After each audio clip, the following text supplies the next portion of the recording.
Padahal kerja di pemerintahan, sosok pria rutin ludahi tetangga selama 2 tahun kini dilaporkan.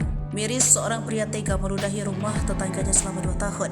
Hal tersebut pria itu lakukan ketika hendak pergi bekerja maupun saat pulang kerja. Diketahui pria tersebut bekerja di salah satu instansi pemerintahan Kabupaten Bangka Selatan. Aksinya pun menjadi viral di media sosial TikTok seusai diunggah korban melalui akun miliknya, Nevisis K1, Jumat 13 Oktober 2023. Ironisnya, bukan hanya tetangganya saja yang menjadi korban dari aksinya pria itu, tetapi tamu dari tetangga itu juga ikut menjadi korban. Karena tertahan, korban pun merekam dan memposting di media sosial. Aksinya tersebut dilakukan secara diam-diam tanpa dilihat oleh pemilik rumah. Dalam video berhasil dikumpulkan korban, pria tersebut biasa meludahi rumah tetangganya saat pagi hari hingga malam hari. Tak hanya meludahi rumahnya, pria itu kerap menggeberkan motor miliknya hingga menutup batas rumah mereka dengan menggunakan terpal hitam.